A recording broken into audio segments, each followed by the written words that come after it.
Okay.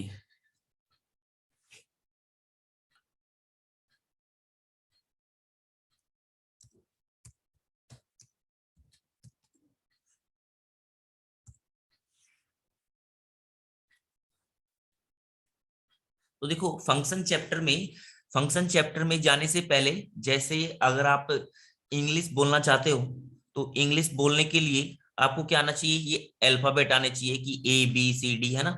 इसी type से function में जाने से पहले आपको भी ग्राफ वगैरह के बारे में बेसिक नॉलेज होनी चाहिए। ठीक है, तो मैं वहां से स्टार्ट कर रहा हूं। तो मैं फंक्शन चैप्टर में, मैं सबसे पहले फंक्शन चैप्टर को ना स्टार्ट करते हुए मैं बोल रहा हूं ग्राफ।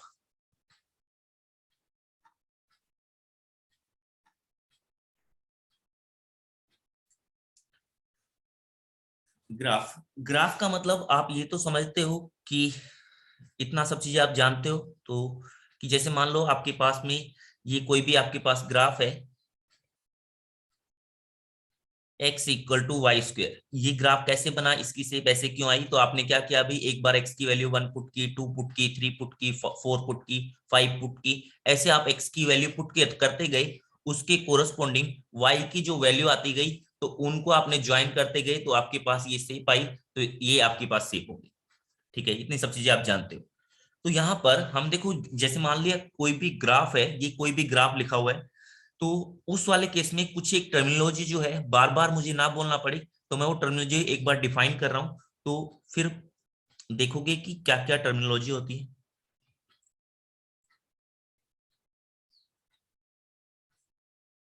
अब मैं इन्हें पूरे कैलकुलस में यूज करने वाला हूँ, ये जो टर्मिनोलॉजी है, जो मैं एक बार लिस्ट डाउन करा रहा हूँ, उसके बाद मैं इन्हें पूरे चैप्टर में यानी कि पूरे कैलकुलस में यूज करने वाला हूँ।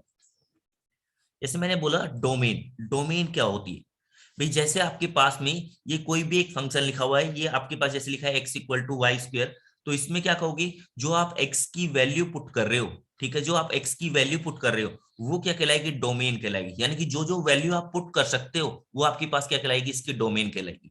उसके कोरस्पोंडिंग जो वैल्यू निकल कर आती है वो क्या कहलाएगी, रेंज कहलाएगी। ओके, तो आपने बोला, मोटा मोटा सा आपने बोला अभी के लिए तो, कि set containing all acceptable value of variable x, ठीक है, वो क्या कहलाएगी, domain. Set containing all acceptable value, जो जो वैल्यू आप इसमें पुट कर सकते हो। जैसे मान लो कहीं पर अगर ऐसे लिखा है 1/x लिखा हुआ है, तो यहाँ पर आप x की वैल्यू 0 नहीं पुट कर सकते हो, क्योंकि x की वैल्यू 0 पुट कर दी तो नॉट डिफाइन हो जाएगा। तो उस वाले केस में x=0 इसकी डोमेन नहीं हुई। ओके, तो आपने लिखा सेट कंटेनिंग ऑल एक्सेप्टेबल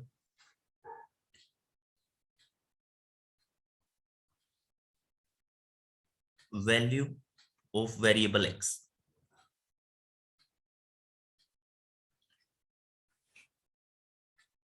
आप इसे ग्राफ से ऐसे भी समझ सकते हो कि मान लिया आपके पास में ऐसे कोई ग्राफ दे दिया, और यहां पर लिख दिया आपके पास में कि ये कोई भी एक फंक्शन है y=f(x), और इसकी वैल्यू यहां पर है आपके पास में, ये x की जो वैल्यू है ये 3 है, और यहां पर जो आपके पास x की वैल्यू है वो आपके पास में है 10। तो इसका मतलब हुआ इसकी डोमेन क्या है, कौन कौन सी आपने x की वैल्यू पुट की होगी। जैसे y=fx लिख दिया, जैसे कि भाई y=x² लिखा हुआ था, तो मैंने क्या किया कि इस x² को बोल दिया f(x), यानी कि ये f की फॉर्म में कोई फंक्शन है। ठीक है, तो आपने लिख दिया y=f(x). ओके, तो अब आपने बोला कि यहाँ पर आपने x की कौन कौन सी वैल्यू पुट की हुई है, तो देखो 3 से लेकर 10 तक की वैल्यू मैं पुट कर सकता हूँ, उसके आगे ग्राफ नहीं है। तो आपने बोल दिया इसकी डोमेन क्या हो गई, इसकी डोमेन वो आपके पास में हो गए, वो हो गई आपके पास में 2 टू नहीं, आपके पास हो गया 3 to 10। आप इसे ऐसे भी समझ सकते हो कि इस ग्राफ ने एक्स एक्सिस का जो पोर्शन कवर किया है, एक्स एक्सिस का जो भी पोर्शन कवर किया है वो क्या कहलाएगा, इसकी डोमेन कहलाएगा। ओके, तो अगर मान लो आपके पास में, आप ऐसे बोल सकते हो कि ये मान लो आपके पास में कोई भी एक ग्राफ लिखा हुआ है ऐसे करके, और यहाँ पर ऐसे ऐसे चल रहा है, ठीक है, और ये चल रहा है यहां तक चला गया। यहाँ पर मैंने ओपन सर्कल लगाया हुआ है ऐसे यहाँ पर मैंने ओपन सर्कल लगाया हुआ है, ये लिखा है y=f(x), और इसकी वैल्यू लिखी हुई है 10। तो इसका मतलब होगा यहाँ पर जो डोमेन होगी वो क्या हो जाएगी, वो हो जाएगी कि 0, x की वैल्यू 0 से लेकर के कहां तक चल रही है, 10 तक जा रही है, तो ये डोमेन कहलाएगी इसकी। तो डोमेन वो आपके पास बन जाएगी 0 to 10। 10 के ऊपर ओपन सर्कल आएगा, इसमें 10 के ऊपर क्या आएगा, ओपन सर्कल। यहाँ पर क्या था, ये क्लोज था, तो मैंने क्या कहा, इसका मतलब 3 भी इंक्लूड था यहाँ पर, 10 भी इंक्लूड था। ठीक है, 3 भी इंक्लूड था और 10 भी इंक्लूड था। ये इतनी बातें तो सबको क्लियर हो गई होगी।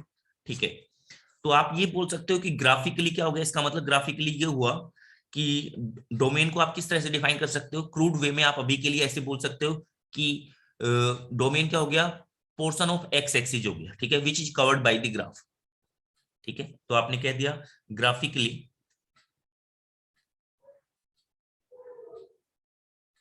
ग्राफिकली डोमेन क्या हो गया, domain is portion of x axis which is covered by the graph।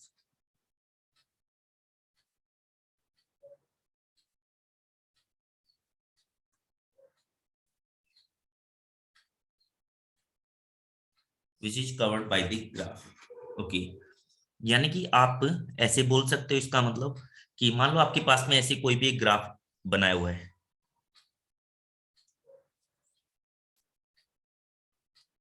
ये आपके पास कोई भी एक ग्राफ बनाया हुआ है, किसी फंक्शन का ये ग्राफ है, यहां पर ओपन है और यहां पर इसकी वैल्यू है ऐसी। और भाई देखो, अगर फंक्शन में क्या होता है कि एक एक्स की वैल्यू के लिए वाई की दो वैल्यू नहीं आनी चाहिए। ठीक है, तो इसीलिए मैंने यहाँ पर ओपन लगाया हुआ है। वाई की अगर दो वैल्यू हो जाएगी, वो बताएंगे जब फंक्शन चैप्टर स्टार्ट करेंगे, तब उसमें बताएंगे। अभी तो मैं ग्राफ बता रहा हूँ कि एक, यानी कि एक्स की एक पर्टिकुलर वैल्यू के लिए वाई की दो वैल्यू नहीं आनी चाहिए। अभी के लिए बस इतना ध्यान रखो आप। ओके, अगर ऐसा हो रहा है कि दो वैल्यू आ रही है, एक्स की एक वैल्यू के लिए वाई की दो वैल्यू आ रही है, तो उस वाले केस में वो फंक्शन निकलेगा। हाँ, ऐसा हो सकता है कि वाई की वैल्यू के लिए, यानी कि ऐसा हो सकता है आपके पास में वाई के लिए ये ट्रू नहीं है, मैंने क्या कहा, एक्स की वैल्यू के लिए वाई की दो वैल्यू आ रही है, ऐसा ऐसा है तब फंक्शन नहीं होगा। उल्टा है तब तब कोई दिक्कत नहीं है, वाई को कोई प्रॉब्लम नहीं है। यानी कि ऐसा हो सकता है कि एक्स की दो वैल्यू के लिए, एक्स की दो अलग अलग वैल्यू के लिए वाई की वैल्यू सेम आ जाए, ऐसा हो सकता है। तो आपने बोल दिया जैसे ये कोई पॉइंट है ए, ये कोई पॉइंट है बी, ये कोई पॉइंट है सी, ये कोई पॉइंट है डी। ठीक है, अब आपने बोला कि यहां पर चल रहा है ये ऐसे, ये 2, ये आपके पास में, ये आपके पास है 10, ये आपके पास है ऐसे 15। तो इसकी डोमेन क्या होगी, तो आप देखोगे डोमेन का मतलब आपने देखा कि एक्स एक्सिस का कौन कौन सा पोर्शन कवर हुआ। तो देखो भाई, एक्स एक्सिस का कौन कौन सा पोर्शन, यहां से लेकर यहां तक 10 तक, 10 वाले के लिए भी सी पॉइंट आ रहा है, ऊपर देखो सी पॉइंट आ रहा है। ओके, तो ऐसे चल रहा है, कहां तक, 15 तक चल रहा है, 15 के ऊपर ऐसे ओपन। तो इसका मतलब हुआ इसकी जो डोमेन हो गई वो क्या हो गई, टू क्लोज से लेकर डोमेन वो हो गई आपके पास में टू क्लोज से लेकर के 15 ओपन, टू क्लोज से लेकर के 15 ओपन।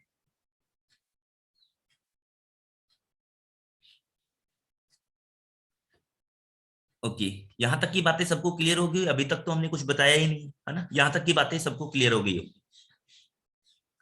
देखो भी, अगर मान लो कोई ग्राफ आपके पास में इस टाइप से जा रहा है,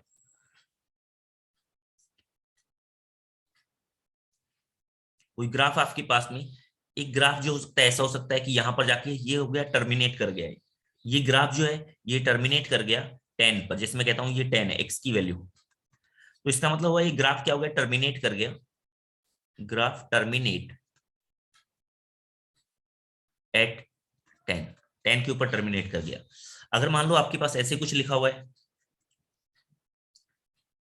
कि जो ग्राफ है ये आपके पास इससे इनडेफिनेटली ऐसे अप्रोच कर रहा है, ऐसे करके, और ये छोड़ दिया, ऐसे करके, ऐसे करके छोड़ दिया। तो इसका मतलब होगा ये जो ग्राफ है इसको इनडेफिनेटली यानी इनफाइनाइट तक ऐसे से टच करता रहेगा। ये जो डिस्टेंस होगी, ये डिस्टेंस हर बार कम होती जाएगी, कम होती जाएगी, कम होती जाएगी, बट ये जो है यहाँ पर ये बाउंड्री आ गई, जो एक्स वाली लाइन है इसको इसको क्रॉस नहीं करेगा, ये ग्राफ जो है एक्स वाली लाइन को कभी भी क्रॉस नहीं करेगा। तो ये जो आपके पास जिस लाइन को ये इनडेफिनेटली अप्रोच करता जाता है, इस लाइन को बोलते हैं एसिम्पटोट्स। इस लाइन को क्या बोलते हैं, एसिम्पटोट्स बोलते हैं। ठीक है, तो ये आपके पास हो गया, ये क्या हो गया, ये दिस ऐसे going to infinity but neither touch, but touch नहीं करेगा इसे, बट नाइदर टच, और ना ही इसे क्रॉस करेगा, नोर क्रॉस एक्स एक्सिस। तो इसको हम बोलते हैं कि ये जो ग्राफ है ये अप्रोच कर रहा है किसको, एक्स को अप्रोच कर रहा है। इसका मतलब हुआ, ऐसे बोलते हैं दिस अप्रोचेज एक्स एक्सिस।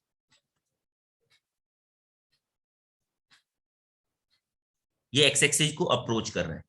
और अगर आपके पास ग्राफ जो है, ऐसे कट करके नीचे चला गया, तो इसका मतलब तो क्या हो गया, ये जो ग्राफ है ऐसे छोड़ दिया आपने, ऐसे, ठीक है, ऐसे छोड़ दिया, तो इसका मतलब ये ग्राफ जो है इन्फिनिटी तक जा रहा है, ठीक है। ये ग्राफ जो है ये टर्मिनेट नहीं हुआ है, ये ग्राफ इन्फिनिटी तक जा रहा है, पर इसकी वाई की वैल्यू क्या होगी, वो क्या होगी, नीचे की तरफ चला गया, तो इसका मतलब वो माइनस इनफाइनाइट की तरफ चला जाएगा। ओके, ये वाली चीजें सबको क्लियर हो गई।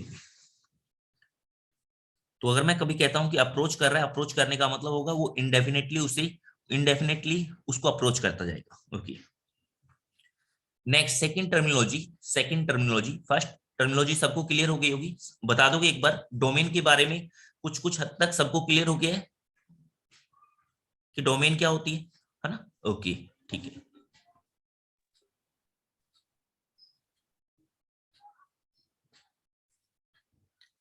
अब उसके बाद नेक्स्ट नेक्स्ट बोला आपने रेंज। रेंज का मतलब क्या हुआ भाई, रेंज का मतलब हुआ जब आप x की वैल्यू पुट कर रहे थे ना, तो उसके कोरस्पोंडिंग y की जो वैल्यू निकल निकल कर आ रही थी उसको हम बोलते हैं रेंज बोलते हैं। तो आपने बोला सेट ऑफ ऑल ऑब्टेन्ड, वहां पर तो आपने वैल्यू जो थी एक्सेप्टेबल वैल्यू थी, यहां पर जो ऑब्टेन्ड हो रही है, जो आप वैल्यू पुट कर रहे हो उसके कोरस्पोंडिंग y की जो वैल्यू निकल कर आ रही है उसको हम बोल रहे हैं रेंज, उसको हम बोल रहे हैं रेंज। ग्राफिकली क्या बोल सकते हो, ग्राफिकली आप ऐसे बोल सकते हो कि पोर्शन, रेंज क्या हो गया, range is portion of y axis, वो एक्स एक्सिस था, ये वाई एक्सिस होगा, range is portion of y axis.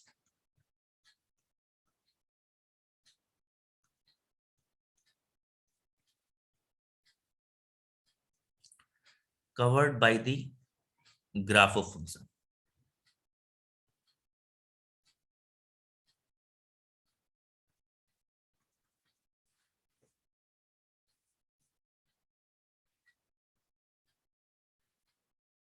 आप इसे ऐसे समझ सकते हो कि मान लो आपके पास में कोई एक ग्राफ है ऐसे,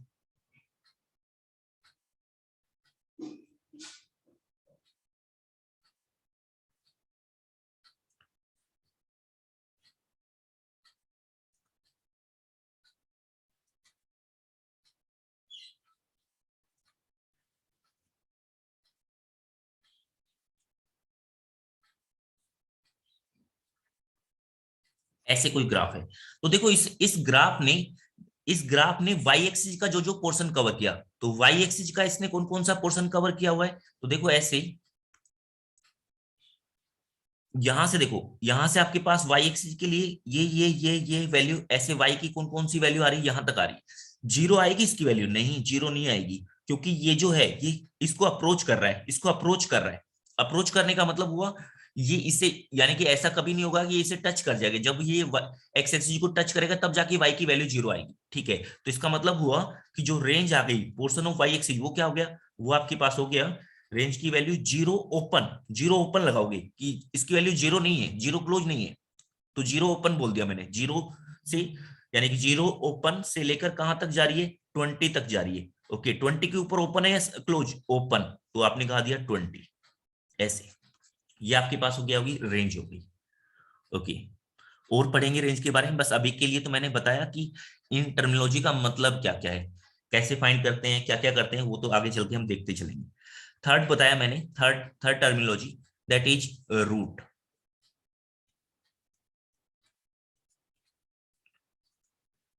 रूट क्या होगा, तो भाई रूट का मतलब होगा कि एक्स की वो वैल्यू जिस पर वाई जीरो हो जाए, ठीक है, it is value of x. क्योंकि हम जो फंक्शन में डिफाइन कर रहे हैं, एक एक्स एक्सिस ले रहे हैं, एक वाई एक्सिस ले रहे हैं, तो एक्स और वाई के रिस्पेक्ट में भी बात कर रहे हैं, it is value of x for which y is zero, for which y is zero. मैंने इस टाइप से फंक्शन लिया हुआ है y equal to f of x, तो x की वो वैल्यू जिस पर y की वैल्यू 0 बन जाए वो क्या बन जाएगा आपके पास, रूट बन जाएगा। ओके, ये बातें क्लियर होगी।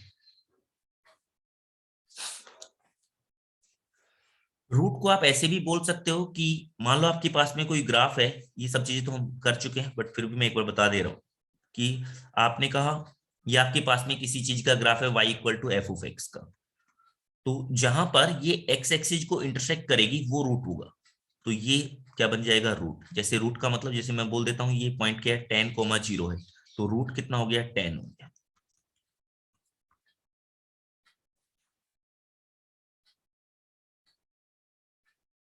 नेक्स्ट नेक्स्ट बोला आपने fourth terminology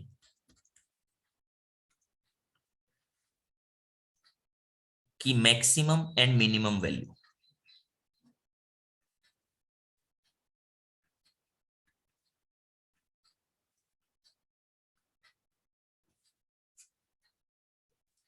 maximum minimum value जैसे आपने बोला कि आपके पास में ये कोई ग्राफ है, ये आपके पास कोई ग्राफ है और जो ग्राफ है वो कुछ ऐसे जा रहा है, तो y की जो वैल्यू आएगी, आपने देखा ये कंटिन्यूअस ग्राफ है, हाँ, तो इसका टॉप मोस्ट पॉइंट कहां पर जा रहा है, यहां पर जा रहा है, यानी कि आपने देखा कि इसका टॉप मोस्ट पॉइंट कहां पर जा रहा है, तो मैंने बोल दिया जैसे ये 5 पर जा रहा है, और इसका लोअर मोस्ट पॉइंट वो कहां पर जा रहा है, वो आपने बोल दिया कि माइनस का 3 पर जा रहा है ऐसे। तो आपने बोला कि ठीक है, माइनस यानी कि जो y की वैल्यू है वो कहां से जा रही है, माइनस से लेकर के प्लस तक जा रही है। ओके, तो इसका मतलब हुआ इसकी डोमेन फाइंड करनी हो तो वो भी चलो मैं एक साथ ही लिख देता हूँ सारी चीजों को, जैसे ये लिखा हुआ है 1, ये लिखा हुआ है 5, ऐसे लिखा हुआ है। तो आपने कहा डोमेन, डोमेन क्या बन जाएगी, डोमेन ऑफ फंक्शन वो आपके पास बन जाएगी कहां से, x की जो वैल्यू है 1 से लेकर कहां तक जा रहा है, 5 तक, 1 से लेकर 5 तक। ओके, रेंज क्या बन गई इसकी, रेंज का मतलब हुआ, रेंज ऑफ फंक्शन का मतलब -3 से लेकर 5 तक। ओके, नेक्स्ट बोला आपने रूट, रूट क्या होगा, देखो भाई इसकी जो वैल्यू है नेगेटिव से लेकर पॉजिटिव तक जा रही है, तो एक जगह पर ये जीरो भी हो रहा होगा, एक जगह पर ये जीरो भी हो रहा होगा। मैंने बोल दिया जैसे 3 पर जीरो हो रहा है, तो रूट कितना हो गया, रूट का मतलब हुआ x इक्वल टू 3, ऐसे x की वैल्यू 3। ओके, कितने रूट आ रहे हैं, वो एक ही रूट आ रहा है। अगर मैं बोलता हूं यहां पर कि f मैक्स की जो वैल्यू होगी, फंक्शन की मैक्सिमम वैल्यू, वो क्या होगी, फंक्शन की मैक्सिमम वैल्यू का मतलब हुआ, देखो ये कहां तक जा रहा है, मैक्सिमम वैल्यू y की जो वैल्यू निकल कर आ रही है वो फंक्शन की वैल्यू कहलाएगी। तो देखो y की वैल्यू कितनी निकल कर आ रही है, 5। ओके, f मिनिमम बोल रहा हूं, तो आपने बोल दिया कि वो कितना हो जाएगा, आपने बोल दिया -3 हो जाएगा। इसमें एक चीज आपने ध्यान रखनी है कि अगर मान लो यहाँ पर ये ओपन होता, ये ओपन होता तो इसकी मैक्सिमम वैल्यू, हम जैसे मैं कहता हूँ कि 5 के ऊपर ही क्या ओपन हो जाता, तो इसकी मैक्सिमम वैल्यू क्या हो जाती, वो क्या हो जाती, मैक्सिमम वैल्यू नॉट डिफाइंड हो जाती, मैक्सिमम वैल्यू नॉट डिफाइंड। ठीक है, कहने का मतलब मैं क्या बोल रहा हूँ, ऐसे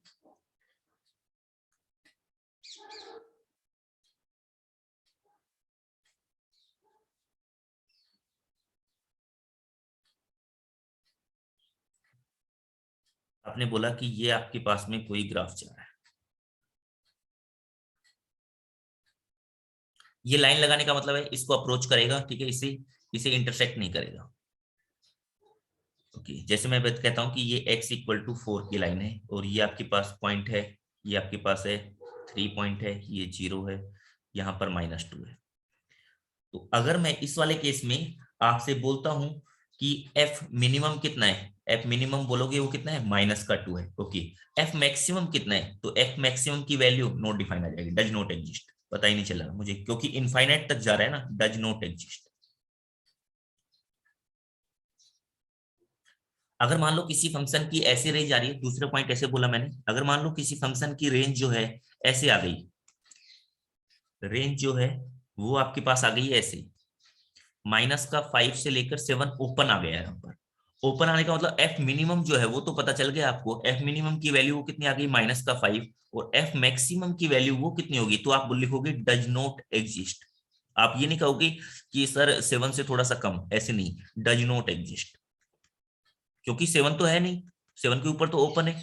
तो कितना है, कोई बोलते 6.999, तो मैं उसके सामने जितना भी जो कुछ बोलेगा उसके सामने एक और लिख दूंगा। फिर कोई बच्चा ऐसे बोल दे कि सर मैं ऐसे ऐसे लिख देता हूँ कि छोटी क्लास में मैंने ऐसे पढ़ा हुआ है 6.9 बार। 6.9 बार का मतलब होता है कि 7। भाई ये 6.9 बार का मतलब क्या होता है? 7 ही होता है, 7। ठीक है, तो वो भी नहीं होगा। तो इसका मतलब यहाँ पर आप एफ मैक्सिमम क्या बोलोगे? Does not exist. हाँ, आप ऐसे बोल सकते हो कि ग्रेटेस्ट इंटीजर जो होगा वो कितना आ जाएगा? 6 हो जाएगा, ऐसा बोल सकते हो। ओके, नेक्स्ट आपने बोला कि एसिम्पटोट्स।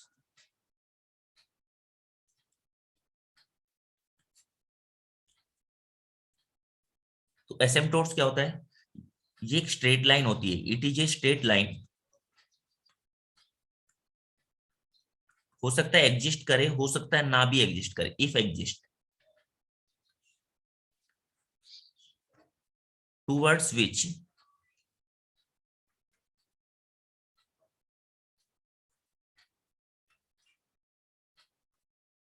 graph of function approaches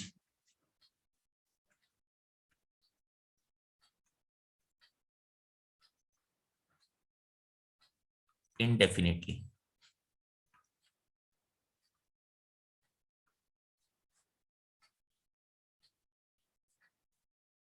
जैसे अभी अभी थोड़ी देर पहले हमने डिस्कस किया था कि ये ग्राफ ऐसे अप्रोच कर रहा है, तो इसका मतलब हुआ कि ये एक्स एक्सिस क्या हो गया? यहाँ पर एसिम्पटोट्स हो गया।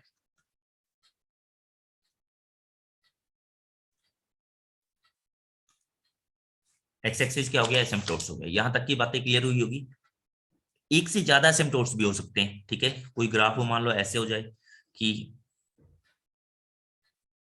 ये कोई ग्राफ है, ये इस लाइन को भी ऐसे अप्रोच कर रहा है और यहां पर भी किसी लाइन को ऐसे अप्रोच कर रहा हूं। जैसे मैं लिख देता हूं ये y इक्वल टू 1 है, तो इसका मतलब ये आपके पास एक्स वाई एक्सिस है, ये एक्स एक्सिस है। तो इसका मतलब दो एसिम्पटोट्स हो जाएंगे। एसिम्पटोट्स क्या क्या हो जाएंगी? वो आपके पास हो गया, एक तो y इक्वल टू 1 और दूसरा क्या हो गया है? y axis. y एक्सिस का मतलब x इक्वल टू 0। ये आपके पास में एसिम्पटोट्स हो गए। इसमें कोई पूछा जाए आपसे रूट होगा? नहीं, रूट नहीं होगा। यहाँ पर रूट क्या हो गया? नन हो गया। क्लियर मेरी बातें सभी को? यहां तक की बातें सबको क्लियर हुई होगी।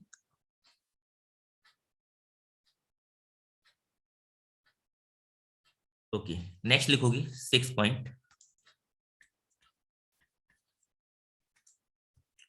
बाउंडनेस।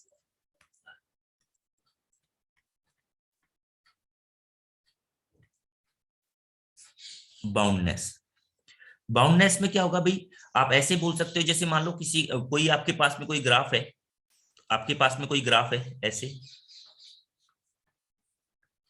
कि ये कोई भी ग्राफ है। अब आपने कहा कि ये कोई ग्राफ है, तो इस वाले केस में ये कोई भी ग्राफ है। अब आपने बोल दिया कि इस वाले केस में आप ऐसी लाइन ड्रॉ कर पाओ y की, जिससे कि इसकी मैक्सिमम वैल्यू से ऊपर एक लाइन ड्रॉ कर पाओ, यानी कि इस ग्राफ को आप बाउंड कर पाओ, एक तो इससे ऊपर और एक इससे नीचे, ऐसे कोई लाइन ड्रॉ कर पाओ। तो वो क्या बन जाएगा? जिसके बीच में, जिन दो लाइनों के बीच में एक ग्राफ आ जाए, ऐसी अगर आप लाइन ड्रॉ कर पाओ तो क्या बन जाएगा? जो ग्राफ बनेगा वो बन जाएगा बाउंडेड, बाउंडेड ग्राफ बन जाएगा। ओके, ऐसी दो लाइन अगर आप ड्रॉ कर पा रहे हो जिनके बीच में एक ग्राफ आ जाए, तो वो क्या बन जाएगा? बाउंडेड। ऐसी वाली लाइन नहीं कह रहा मैं, वाई के रिस्पेक्ट में ऐसी पैरेलल लाइन लिखनी है आपने, ऐसे एक्स एक्सिस की पैरेलल में अगर आप ऐसी लाइन ड्रॉ कर पाओ, तो उस वाले केस में क्या बन जाएगा? जो ग्राफ होगा ये बन जाएगा बाउंडेड। ओके, मैथमेटिकली कैसे लिखते हैं इसे? मैथमेटिकली ऐसे लिखते हैं कि, मतलब इसका मतलब तो आप समझ में आ गया होगा कि ऐसी दो लाइन ड्रॉ कर पाऊं वाई जिसमें कि इनके बीच में एक ग्राफ आ जाए, तो वो क्या बन जाएगा? बाउंडेड बन जाएगा। इससे मैथमेटिकली थोड़ा सा कंफ्यूजिंग लगेगा आपको, ऐसे कि a function f of x is called bounded if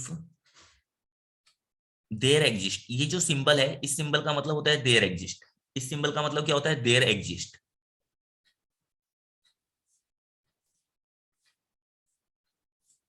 if there exist a number m such that कि f ऑफ x का जो मोड लूं, तो उसकी वैल्यू क्या आ जानी चाहिए? Less than equal to m आ जानी चाहिए। Less than equal to m आ जानी चाहिए। तो ये क्या बन जाएगा आपके पास में जो ग्राफ होगा, ये बन जाएगा bounded graph for all x, x की हर एक वैल्यू के लिए। ये क्या है? फॉर ऑल, इस सिंबल का मतलब होता है for all x belongings to domain of function. इस सिंबल का मतलब है बिलोंगिंग्स टू।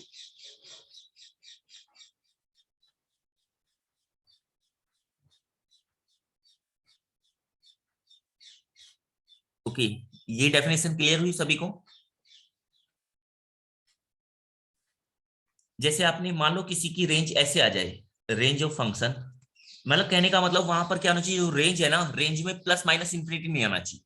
रेंज में प्लस माइनस इंफिनिटी नहीं आना चाहिए, तो क्या बन जाएगा? बाउंडेड बन जाएगा। मोटे मोटे आप ऐसे बोल सकते हो। ओके, जैसे मान लो अगर आपके पास में रेंज जो है वो कुछ ऐसे आ गई, माइनस का 10 से लेकर के 100, तो इसका मतलब ये ग्राफ क्या बन जाएगा? बाउंडेड बन जाएगा,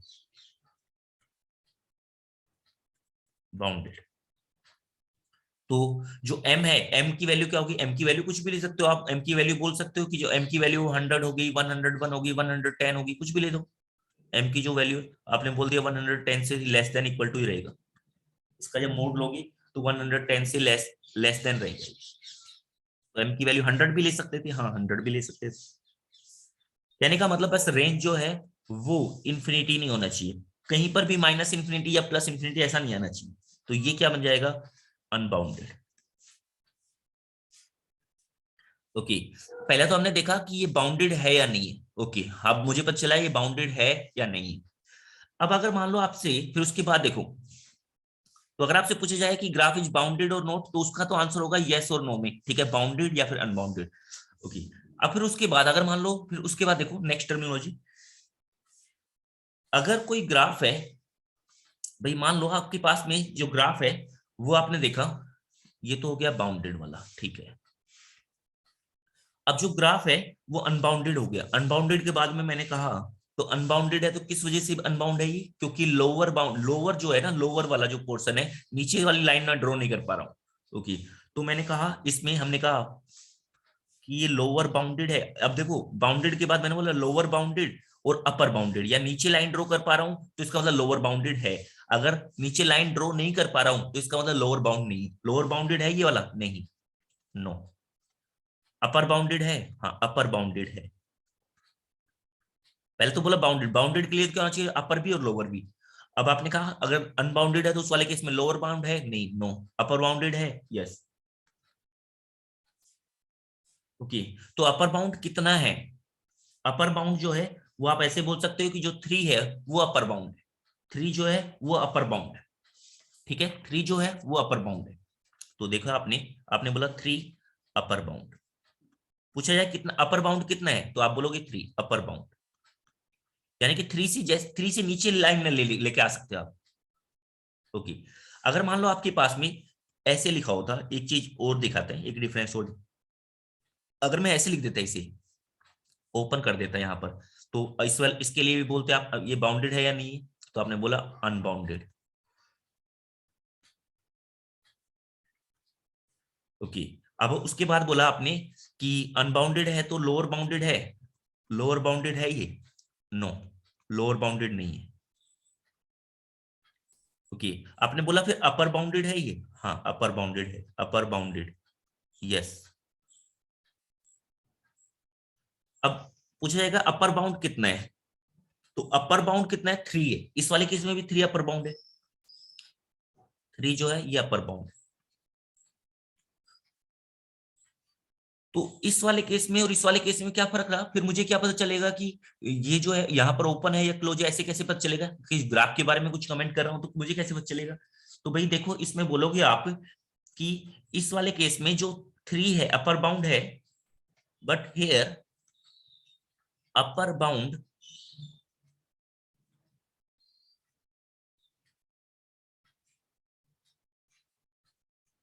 is not taken by the function, is not taken by the function. Function ने, मतलब फंक्शन में जो अपर बाउंड है वो नहीं लिया हुआ है, not taken by the function.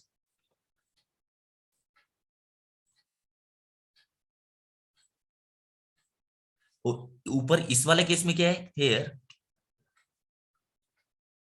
Upper bound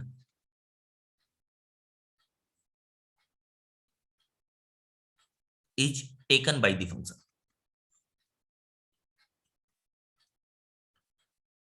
तो मुझे इस वाले केस में पता चला जो 3 है, 3 इसकी मैक्सिमम वैल्यू है, इसकी जो मैक्सिमम वैल्यू है वो कितनी है 3। ओके, यहां पर मुझे पता चला कि इसकी मैक्सिमम वैल्यू 3 नहीं है, यानी कि 3 के ऊपर ओपन है। यहां तक की बातें सबको क्लियर हुई होगी, यहां तक की बातें सबको क्लियर हो गई होगी। ओके, नेक्स्ट लिखा आपने, नेक्स्ट टर्मिनोलॉजी 7th, आपने बोला पीरियोडिक फंक्शन।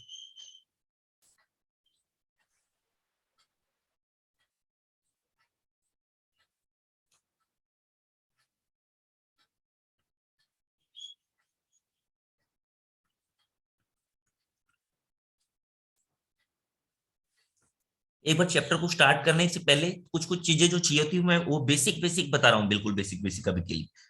ठीक है, इनके बारे में डिटेल में जैसे जैसे आगे जाएंगे तो इनके बारे में स्टडी करेंगे। तो एक पीरियोडिक फंक्शन के बारे में आपने ऐसे समझ लिया कि अगर कोई ग्राफ अपने आप को बार बार रिपीट कर रहा है, ठीक है, कोई ग्राफ अपने आप को बार बार रिपीट कर रहा है और सेम इंटरवल में ऐसे ऐसे रिपीट करता जा रहा है, ठीक है, इनडेफिनेटली रिपीट कर रहा हूं दोनों तरफ, यानी कहने का मतलब कि लेफ्ट साइड में भी और राइट साइड में भी, तो वो जो ग्राफ होगा वो क्या कहलाएगा, पीरियोडिक ग्राफ कहलाएगा। जैसे आपने बोला कि मान लो ऐसे कुछ हो,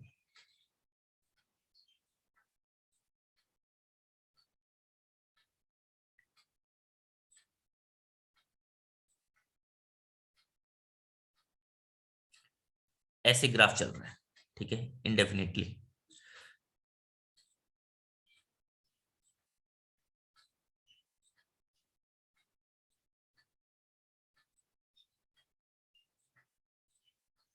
तो मैं क्या करता हूं, मैंने कहा जैसे कि अगर मैं देखूं तो ये जो ग्राफ है, ये वाला जो पैटर्न है, ये आप आगे की तरफ जा रहे हो तब भी रिपीट कर रहा है, पीछे की तरफ जा रहे हो तब भी, लेफ्ट साइड में भी और राइट साइड में भी ऐसे रिपीट कर रहा है, ठीक है। तो ये जो होगा ये आपके पास में क्या बन जाएगा, पीरियोडिक ग्राफ बन जाएगा। जैसे मैंने कहा कि ये लिखा है 0, यहाँ पर लिखा हुआ है ऐसे 1, ये 2, फिर यहाँ पर लिखा है 3, ये 4, 5, 6, यहाँ पर -1, -2, -3, -4। तो ये जो है ये वाला पोर्शन बार बार अपने आप को रिपीट कर रहा है, तो इसको क्या बोलेंगे, पीरियोडिक फंक्शन बोलेंगे। ओके, पीरियोडिक बोलेंगे। अब आपने कहा जो इसकी स्मॉलेस्ट वैल्यू होगी ना, जो पोर्शन बार बार रिपीट हो रहा है, जो स्मॉलेस्ट वैल्यू होगी, यानी कि देखो ये वाला जो पोर्शन है, इतना पोर्शन ये क्या है, रिपीट कर रहा है, तो ये क्या बन जाएगा, इसका स्मॉलेस्ट पोर्शन ये जो है, जो जितना को रिपीट कर रहा है, ये क्या बन जाएगा, इसका पीरियड बन जाएगा। इसका पीरियड कितना है, 2 है, ये इसका पीरियड बन जाएगा। स्मॉलेस्ट स्मॉलेस्ट जो वैल्यू होगी जिस इंटरवल के बाद में अपने आप को रिपीट कर रहा है, वो क्या कहलाएगी, इसकी वो कहलाएगी पीरियड। ये जो स्मॉलेस्ट वैल्यू है, स्मॉलेस्ट वैल्यू जो,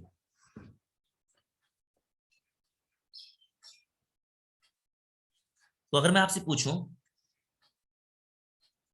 कि ये आपके पास में है,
मैंने पूछा आपसे कि ऐसे ग्राफ है, जैसे आपने कहा ये वैल्यू है 0, ये वैल्यू है यहाँ पर 1, ये वाली वैल्यू है यहाँ पर 2, ये आपके पास है -1, ये है -2।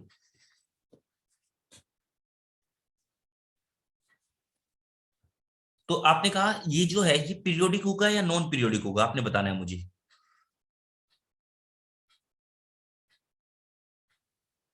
ये जो ग्राफ है ये पीरियोडिक होगा या नॉन पीरियोडिक, बताया आपने, बोला नॉन पीरियोडिक।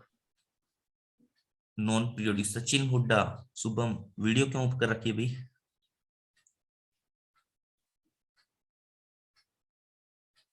सागर, तुम क्या सो रहे थे? पीरियोडिक होगा सर। Non periodic. तो पीरियोडिक होना चाहिए। देखो भाई आपने क्या करना है कि देखो जैसे जैसे आप x का जो इंटरवल है ना, जो आप जैसे यहां से देखो x का इंटरवल कितना लिया हुआ आपने, 2 का इंटरवल जो लिया हुआ है, इस पर ये ग्राफ जो है y की भी सेम वैल्यू आनी चाहिए, y की सेम वैल्यू आनी चाहिए। तो अगर आप कहते हो जैसे मान लो आपने कहा कि x की वैल्यू 1 पर y की वैल्यू क्या आ रही है, जैसे मान लिया आपने यहाँ पर कितना आ रहा है 1 आ रहा है ऐसे, तो इस वाले केस में क्या होगा, जब आप उतना ही पीरियड आगे जाओगे, 2 पीरियड आगे जे गए आप, तो आपके पास 3 पर भी 1 के ऊपर जो वैल्यू आ रही है वही 3 पर आएगी, वही 5 पर आएगी, वही 7 पर आएगी, ऐसे आएगा। यानी कि ग्राफ जो है y की वैल्यू सेम आनी चाहिए, अपने आप को रिपीट करना चाहिए।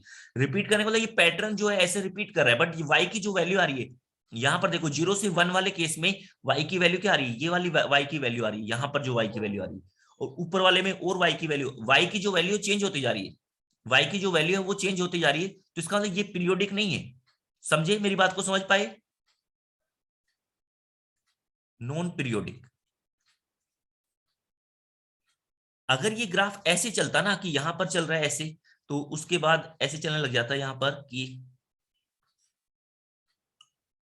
ऐसे चल रहा होता, ऐसे चल रहा होता, ऐसे चल रहा होता, ऐसे चल रहा होता, ये वाला पोर्शन होता ना, ये वाला पोर्शन, तब ये क्या बन जाता, पीरियोडिक बन जाता, तब जाके ये पीरियोडिक बनता।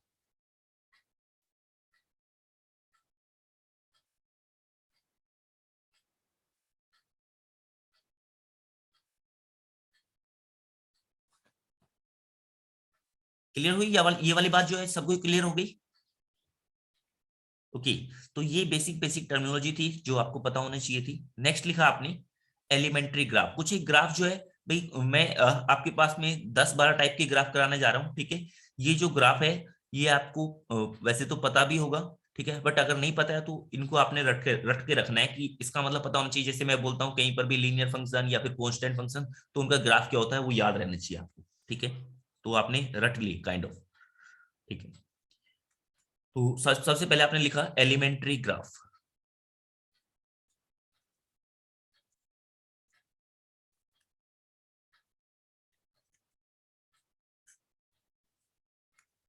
एलिमेंट्री ग्राफ, तो सबसे पहले लिखा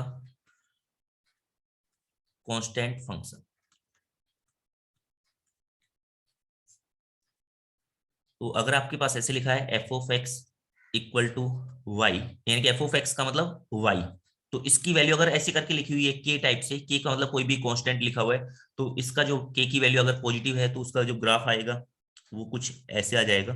यानी जो ग्राफ आएगा, बस मैं ये बताना चाह रहा हूँ कि जो ग्राफ आएगा y की वैल्यू कांस्टेंट है, तो इसका मतलब हुआ जो ग्राफ होगा वो x एक्सिस के पैरेलल होगा। ग्राफ जो होगा वो क्या होगा, x एक्सिस के पैरेलल होगा। तो यहाँ पर जो पॉइंट आएगा वो क्या आ जाएगा, 0, किया जाएगा, ये y इक्वल टू के। अगर k की वैल्यू पॉजिटिव हुई तो ऊपर की तरफ होगा, अगर k की वैल्यू नेगेटिव हुई तो नीचे की तरफ होगा।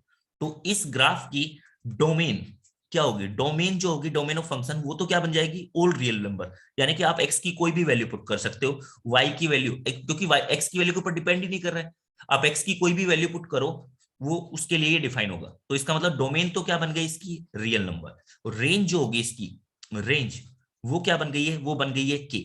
अगर सिंगल एलिमेंट को लिखना है तो हम ऐसी करली ब्रैकेट के अंदर लिख देते हैं, यानी रेंज क्या हो गई इसकी, के हो गई। रेंज क्या हो गई, के, यानी कि कोई भी वैल्यू पुट करो आपके पास क्या निकलेगा, के निकल कर आएगा। जैसे y इक्वल टू 2 हो गया तो उसकी रेंज कितनी हो जाएगी, 2। ओके, नेक्स्ट लिखा आपने सेकेंड लीनियर फंक्शन।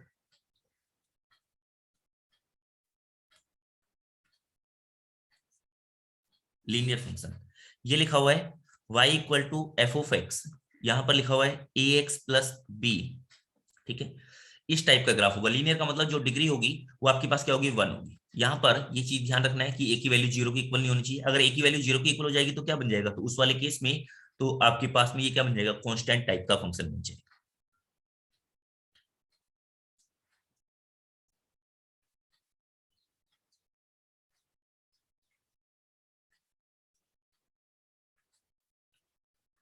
ये आपके पास जैसे एक्स एक्सिस है, ये वाई एक्सिस है, तो यहाँ पर जैसे कि ये कोई भी लाइन जा रही है, ठीक है, ये पॉइंट ए पॉइंट हो गया, ये पॉइंट है जब बी, यानी कि इसका जो ग्राफ आएगा वो क्या आएगा, स्ट्रेट लाइन आएगा, ये आपको क्लियर होगा। और यहाँ पर ये जो कहलाता है, ये आपको पता है, ये क्या कहलाता है, स्लोप कहलाता है। ये क्या कहलाता है, स्लोप।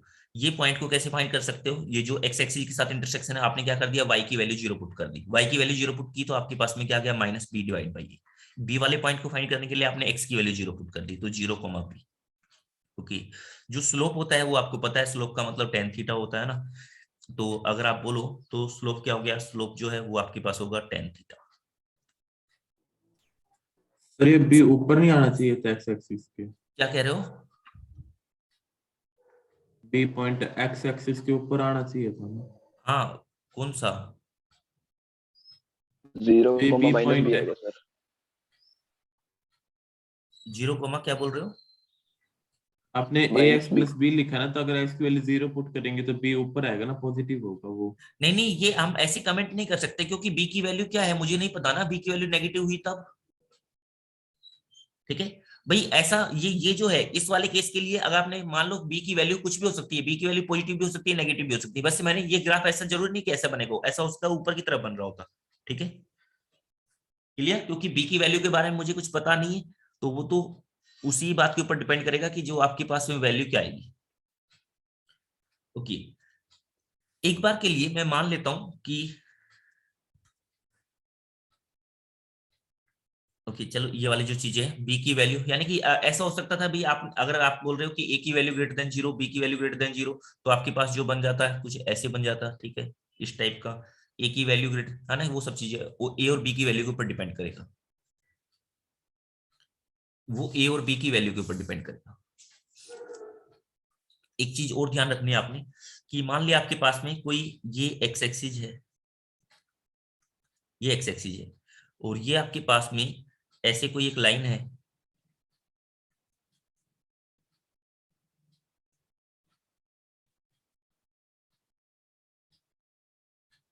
ये कोई दूसरी लाइन है इसका स्लोप m1 है, इसका स्लोप m2 है, और ये आपके पास में कोई तीसरी लाइन है जिसका स्लोप m3 है, और ये आपके पास में कोई चौथी लाइन है m4 जिसका स्लोप ये है।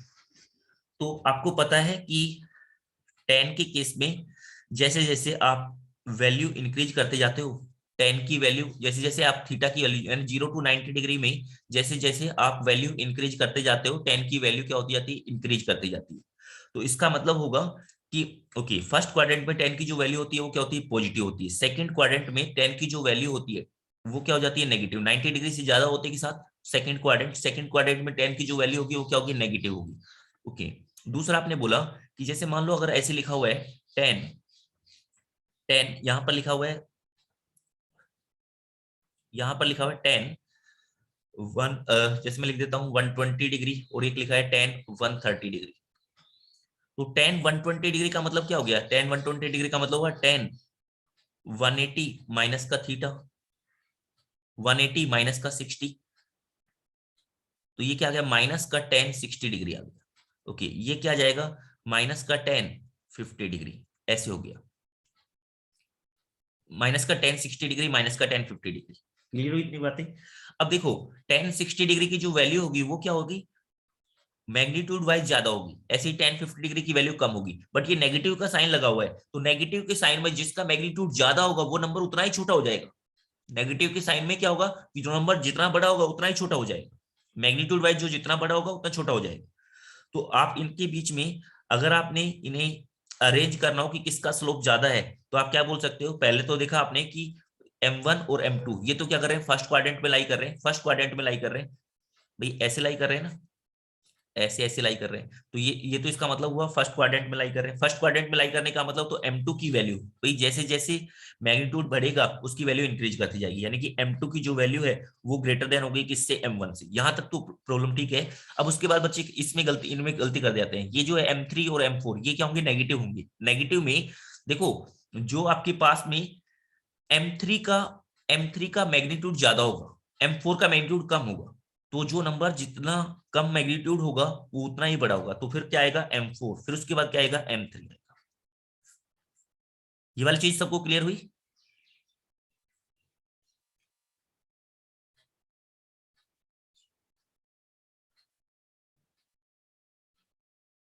बोलोगे ये वाली चीजें सबको क्लियर हो गई? Yes sir. ठीक है। नेक्स्ट लिखा आपने क्वाड्रेटिक फंक्शन।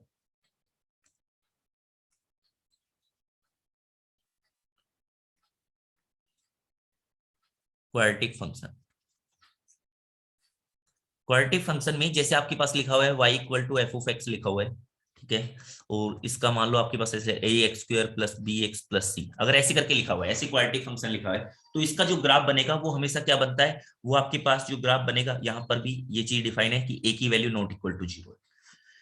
तो इसका जो ग्राफ बनेगा वो इस बात के ऊपर डिपेंड करता था, किस बात के ऊपर डिपेंड करता था, ए की वैल्यू के ऊपर डिपेंड करता था, कि अगर ए जो है ए की वैल्यू ग्रेटर देन 0 है तो उस वाले केस में तो क्या बनता था, अपवर्ड पैराबोला बनेगा, और अगर आपके पास ए की वैल्यू लेस देन 0 है तो आपके पास क्या बनेगा, डाउनवर्ड पैराबोला बनेगा। ठीक है, तो पैराबोला अपवर्ड या फिर पैराबोला डाउनवर्ड।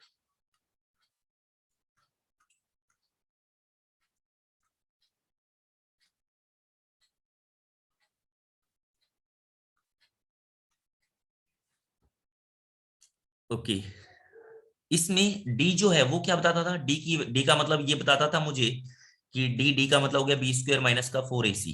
ये मुझे ये डिटरमाइन करके देता था कि डी की वैल्यू अगर ग्रेटर देन 0 है तो ये एक्स एक्सिस को दो जगह कट करेगा, डी की वैल्यू इक्वल टू 0 है तो इसका मतलब टच करेगा, और डी की वैल्यू लेस देन 0 है तो इसका मतलब टच नहीं करेगा। ठीक है, इसका मतलब ये एक्स एक्सिस को टच नहीं करेगा, ऐसे होगा। और ये उल्टा भी हो सकता है, ये तो ए के ऊपर डिपेंड कर रहा है कि अपवर्ड बनेगा या डाउनवर्ड बनेगा।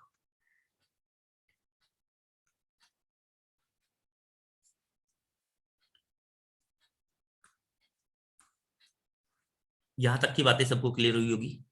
ओके, अब इसमें आपके पास यहां पर जो रूट्स है वो तो हमें पता है, इसके रूट्स कैसे फाइंड करते हैं, वो आपको minus b plus minus root d. ठीक है, चलो लिख देता हूँ, अल्फा कोमा बीटा रूट जो है वो आपके पास होते थे माइनस का b plus minus under root d divide by 2।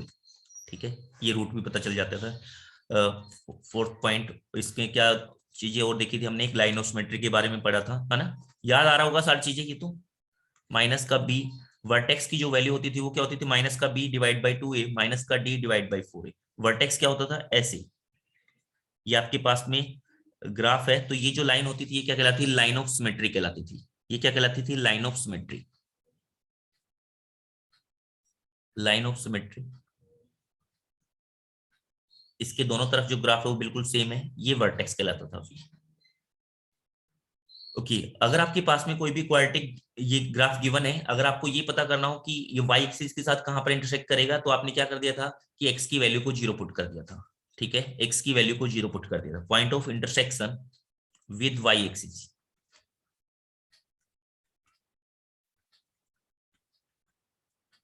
Will be क्या, x की वैल्यू को 0 पुट कर दो, y की जो वैल्यू निकल कर आएगी 0,c। तो जो c है, अगर c की वैल्यू पॉजिटिव आ रही है ना, ये कांस्टेंट है, अगर पॉजिटिव आ रहा है तो y एक्सिस को ऊपर की तरफ कट करेगा, अगर आपके पास नहीं कांस्टेंट की वैल्यू नेगेटिव आ गई तो इसका मतलब नीचे की तरफ कट करेगा। यहां तक की बातें सबको क्लियर हो गई होगी, यहां तक किसी बच्चे को कोई परेशानी नहीं होनी चाहिए।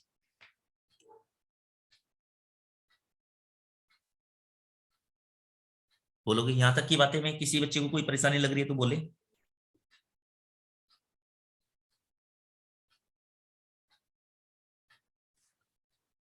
क्लियर है यहां तक की बातें सभी को?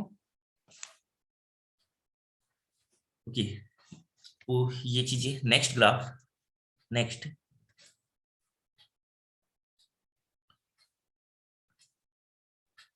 तो पहले कांस्टेंट था, फिर उसके बाद लीनियर, फिर क्वाड्रेटिक 3, और ये फोर्थ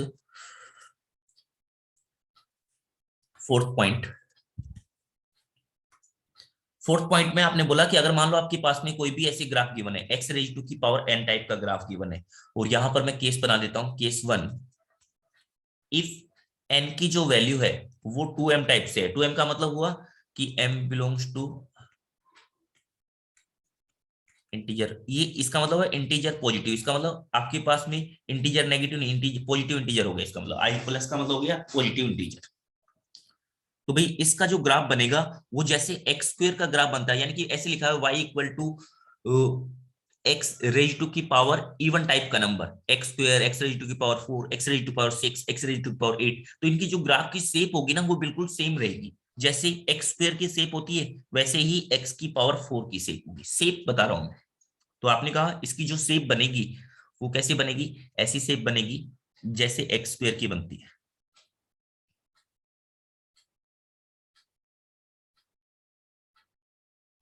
ये आपके पास से, तो जैसे कि y equal to x square हो गया, x की पावर 4 हो गया, x की पावर 6 हो गया, x की पावर 8 हो गया, इन सब के लिए इनमें जो डोमेन होगी, डोमेन ऑफ फंक्शन, वो क्या होगी, डोमेन तो x की कोई भी वैल्यू पुट कर लो, कोई प्रॉब्लम नहीं है, ठीक है। डोमेन तो क्या होगी, ऑल रियल नंबर। जो रेंज बनेगी यहाँ पर, रेंज ऑफ फंक्शन, वो क्या बनेगी आपके पास में, वो बनेगी, देखो y की वैल्यू क्या निकल कर आ रही है, y की जो वैल्यू निकल कर आ रही है वो 0 से लेकर के और आपके पास में इंफिनिटी तक जा रही है, तो 0 से लेकर के इंफिनिटी तक। ओके, रूट क्या होगा इसका, रूट क्या बनेगा, जब x की वैल्यू 0 पुट करोगी तभी y की वैल्यू 0 बनेगी, तो रूट का मतलब हो गया आपके पास में कि x की वैल्यू 0। ओके, x की वैल्यू आपके पास 0 हो गया। नेक्स्ट बोला आपने कोई एसिम्पटोट्स है यहाँ पर, बोलोगे आप मेरे साथ साथ बोलोगे, एसिम्पटोट्स है इसमें या नहीं है? Yes sir. कौन सा एसिम्पटोट्स है? 2 एसिम्पटोट्स है सर, कौन कौन से? एक लेफ्ट में एक राइट में। ये जो ग्राफ है, ये भी ग्राफ जो है ऐसे चलेगा, तो ये यानी कहने का मतलब आपके पास में कोई एसिम्पटोट्स नहीं है यहाँ पर।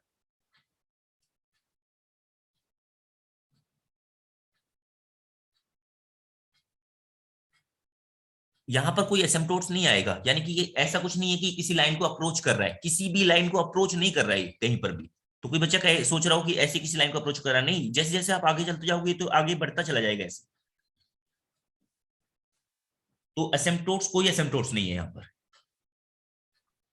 सर इसमें जब पावर बढ़ेगी तो ये ग्राफ ऊपर से और एक्सपैंड होगा या फिर कॉन्ट्रैक्ट हो जाएगा? नहीं नहीं, एक्सपेंड होता चला जाएगा, एक्सपेंड होता चला जाएगा। अभी बता रहे हैं, जैसे आपने कहा, अभी इन सबको एक साथ में लेके आते हैं, एसिम्पटोट्स, कोई भी एसिम्पटोट्स नहीं करना है। ओके, तो इस फंक्शन की मिनिमम वैल्यू वो कितनी है, बोलोगे? 0। 0। ओके, फंक्शन की मैक्सिमम वैल्यू वो कितनी है? Not defined. हाँ, डज नॉट एग्जिस्ट। कोई बोले इन्फिनिटी, इन्फिनिटी का मतलब इन्फिनिटी नहीं, इन्फिनिटी का मतलब बस एक नोशन के लिए यूज कर रहे हैं हम बस। इन्फिनिटी का, इन्फिनिटी कोई नंबर नहीं होता है, तो मैक्सिमम वैल्यू क्या है, तो इन्फिनिटी नहीं बोलेंगे, डज नॉट एग्जिस्ट हो गया। ओके, ये बाउंडेड है या नहीं है,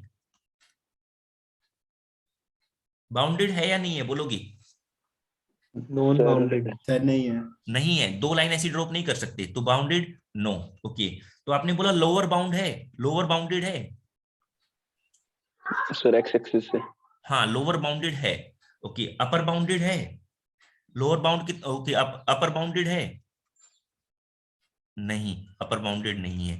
ओके, तो लोअर बाउंड जो है वो कितना है, लोअर बाउंड वो कितना है, वो आपने कहा लोअर बाउंड का मतलब हुआ कि 0, ठीक है, 0 and is taken, and is taken, ठीक है, 0 को इसने लिया हुआ है। ओके, अभी एक बच्चे ने बोला कि सर x रेज टू की पावर 4 होगा तो ये ग्राफ एक्सपेंड करेगा या क्या करेगा, तो उसके लिए मैंने क्या किया, मैंने ऐसे बोला, देखो एक तरफ आपने लिया x रेज टू की पावर 2, एक तरफ लिया आपने x रेज टू की पावर 4, एक तरफ लिया आपने x रेज टू की पावर 6। तो इसमें एक बार आपने ली कि जो वैल्यू है, इसकी जो वैल्यू है 0 to 1 के बीच में वैल्यू ली, आपने कहा एट x की वैल्यू 1/2, x की वैल्यू 1/2 होगी तो ये आपके पास x स्क्वायर की जो वैल्यू निकल कर आएगी वो कितनी निकल कर आएगी, यानी कि जो y इक्वल टू ऐसे लिख देता हूँ, x की वैल्यू 1/2, y की वैल्यू कितनी निकल कर आएगी 1/4। यहाँ पर कितने निकल कर आएगी, y की जो वैल्यू होगी, x की वैल्यू 1/2 चल रही है, x की वैल्यू 1/2, तो इस सेम वैल्यू के लिए y की जो वैल्यू निकल कर आएगी वो आपके पास आएगी 1/16। यहाँ पर y की वैल्यू वो कितनी निकल कर आएगी 1/2 रेज टू की पावर 6, वो कितना हो गया 64, ऐसे। यानी कि देखो x की वैल्यू के जैसे जैसे x रेज टू की पावर, जैसे x की पावर 2 है, x रेज पावर 4 है, x रेज पावर 6 है, तो 0 से 1 के बीच में अगर आप कोई वैल्यू ले रहे हो तो क्या हो जाएगा, उसकी वैल्यू उतनी ही छोटी हो जाएगी, उतनी छोटी हो गई। 0 to 1 लेने का मतलब -1 to 0 भी हो गया है, -1 to 0, क्यों? क्योंकि माइनस और प्लस का तो कोई फर्क ही नहीं पड़ रहा है, उसका स्क्वायर हो जा रहा है।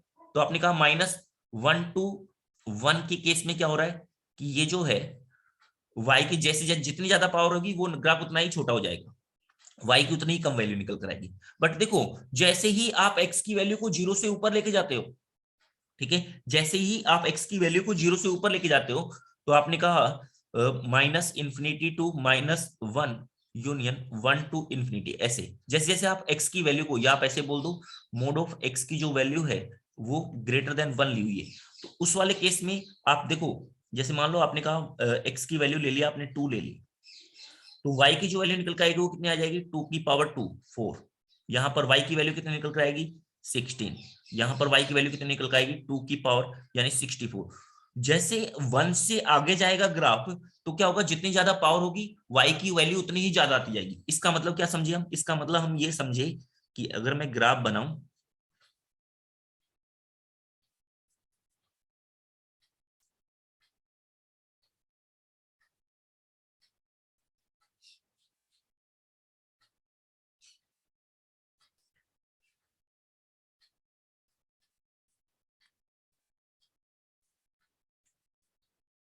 ये आपने ग्राफ बनाया,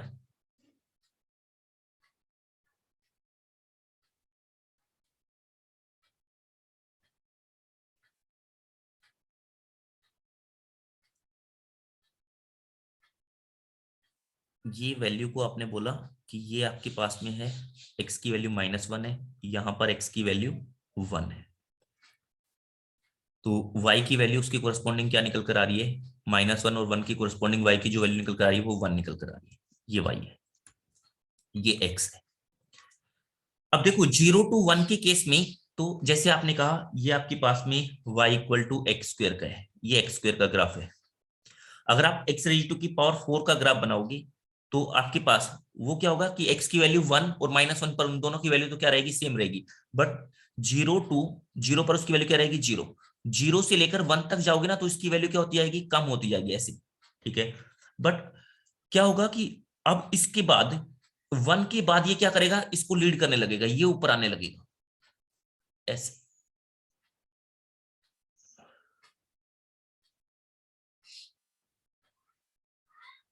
ये ऐसे शार्पली निकल जाएगा, इससे आगे निकल जाएगा। ये क्या होगा, x⁻⁴ का ग्राफ है। समझ में आया सभी को, ये वाली चीज सबको क्लियर हो गई? ओके, केस 2 लिया आपने,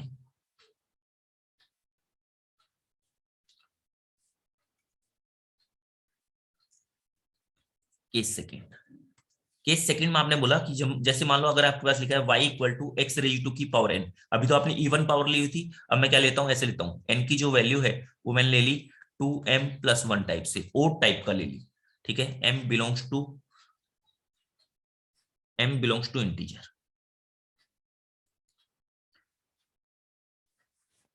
तो इस वाले केस में आपके पास में जो ग्राफ आएगा वो क्या आएगा, ऐसे आएगा आपके पास, जैसे x⁻³ का ग्राफ आता है, जैसे आपके पास में x⁻³ का ग्राफ आता है वैसे आएगा।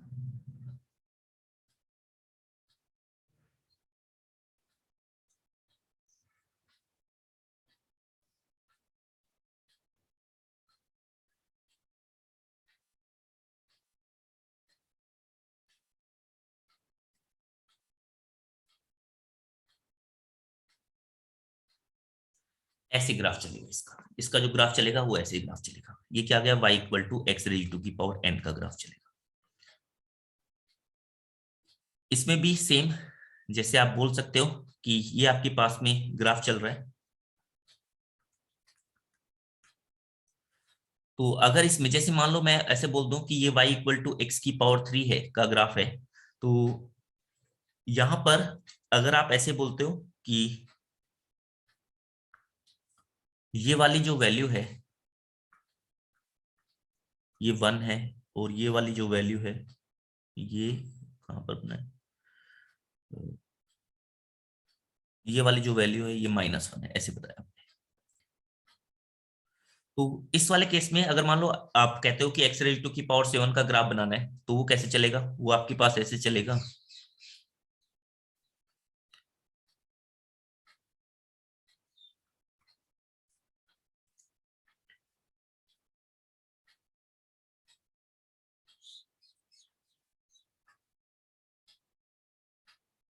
कि x रेज टू की पावर 7 का ग्राफ बनाना चाह रहा हूं, तो ये देखो इस वाले रीजन में तो क्या होगा, इससे नीचे रहेगा, और ऐसे क्या होगा, फिर आगे चला जाएगा ऐसे।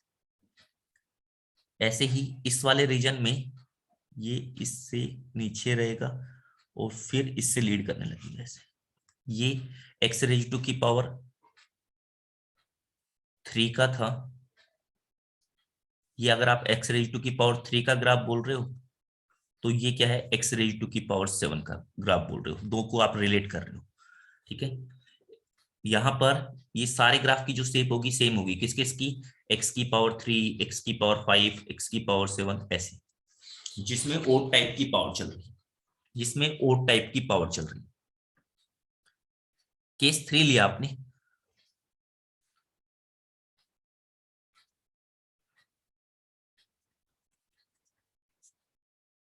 केस 3, इसमें आपने बोला कि ये लिखा हुआ है y equal to x raise to की पावर n, और यहां पर जो n की वैल्यू है वो क्या है, 1/2m टाइप से है, और m belongs to positive integer. इसका मतलब समझिए आप, इसका मतलब समझिए आप, y की जो वैल्यू है इस टाइप का हो गया, y equal to under root x, यानी कि x की पावर 1/2, x की पावर 1/4, x की पावर 1/6, इस टाइप का आपके पास हो। तो इसकी जो शेप होगी जैसे y equal to under root x की होती है, देखो y equal to under root x का मतलब क्या हो गया, इसे आपने सोल्व किया तो आपने कहा कि वाई स्क्वायर की जो वैल्यू आई वो क्या गई, एक्स के इक्वल आ गई, वाई स्क्वायर की वैल्यू एक्स के इक्वल आ गई। आप पैराबोला चैप्टर पढ़ के आए हो, तो देखो यहाँ पर y की, तो y का स्क्वायर है, x की पावर 1 है, x में लीनियर है, तो ये x एक्सिस के अबाउट में ग्राफ बनेगा। इसका जो ग्राफ बनेगा वो आपके पास में ऐसे बनता है पैराबोला में, कि ये y एक्सिस था, ये x एक्सिस था, तो जो ग्राफ बनेगा वो आपके पास बनेगा ऐसे, ऐसे, और यहां पर नीचे जाता है, नीचे भी जाता है, बट मुझे क्या लेगा, y equal to under root x, तो जो आपके पास y की वैल्यू निकल कर आएगी वो पॉजिटिव टाइप की वैल्यू होनी चाहिए, नेगेटिव नहीं होनी चाहिए, तो मैंने हटा दिया इसका, बस ये ग्राफ हो गया, y इक्वल टू ये अंडर रूट एक्स का ग्राफ हो गया। यानी कि इस वाले केस में सभी का ग्राफ क्या होगा, ऐसा होगा, y equal to x raise to की पावर n का। क्लियर हो गया होगा यहां तक की बातें?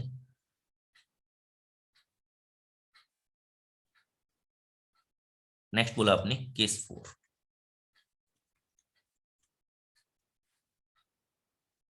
केस 4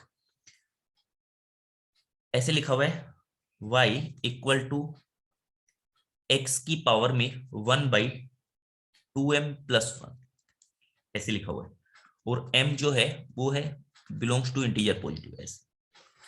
तो इसका मतलब कैसे समझे, इसका मतलब हम समझे कि अगर आपके पास ऐसे है y इक्वल टू एक्स की पावर 1/3 है, ऐसे x की पावर 1/5, x की पावर 1/7, इस टाइप की चीजें चल रही है, तो इसका जो ग्राफ बनेगा वो कैसे ग्राफ बनेगा, वो आप ऐसे कर लो,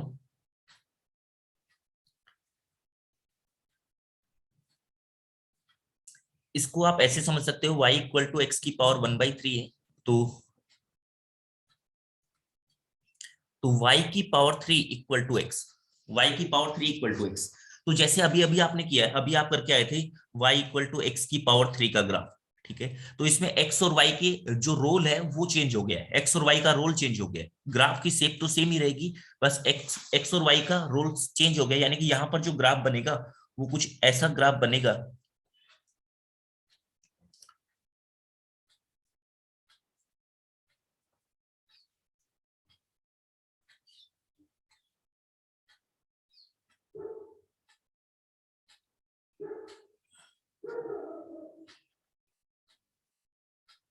ऐसे करके ग्राफ बनेगा। जैसे अभी आपने बनाया था ग्राफ, ये ग्राफ तो क्या बन रहा था, यहां पर देखो ये वाला जो ग्राफ बना था, ये वाला ग्राफ किसके लिए बना था, कि y इक्वल टू एक्स की पावर 3 के लिए, इनके लिए बना था, ठीक है। तो बस इसमें क्या हो गया, x और y का रोल चेंज हो गया, यानी कि इसमें जो x के लिए कर रहे थे वो आपने y के रिस्पेक्ट में कर दिया ऐसे। तो आपके पास ये ग्राफ हो गया, ये x ये y।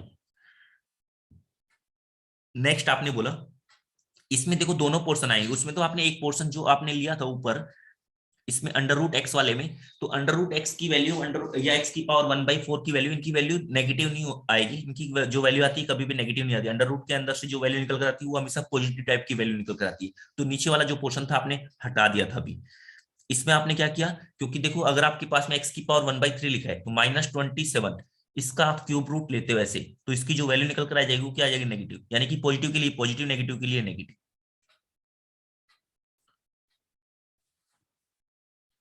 नेक्स्ट आपने कहा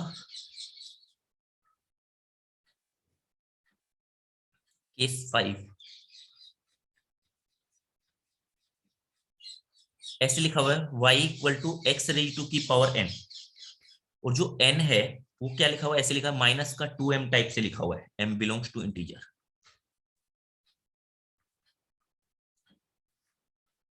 y = x रेज़ टू की पावर n ऐसे लिखा है, यानी कि जो n की वैल्यू है, यानी कि ऐसे लिखा है y =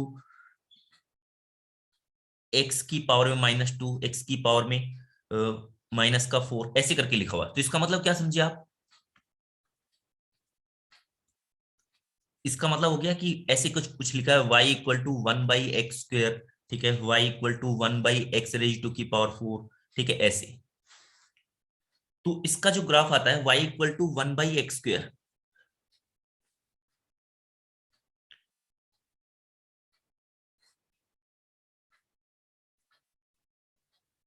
देखो जब आप x की वैल्यू 0 पुट करोगे तो ये तो क्या हो जाएगा, नॉट डिफाइंड टाइप से बन जाएगा, यानी कि आप क्रूड वे में बोल सकते हो प्लस इनफाइनाइट की तरफ जा रहा होगा, या फिर ओके अब x की वैल्यू अगर आप 0 तो पुट नहीं कर सकते, यानी 0 के कोरस्पॉन्डिंग तो ग्राफ आएगा नहीं। ओके अब देखो ये y की वैल्यू 0 कब होगी, तो क्रूड वे में हम बोल सकते हैं जब x की वैल्यू इनफाइनाइट होगी तब जाके ये 0 नहीं होगा फिर भी। तो आपने कहा कि ये जो ग्राफ होगा कुछ ऐसे चल रहा होगा आपके पास में,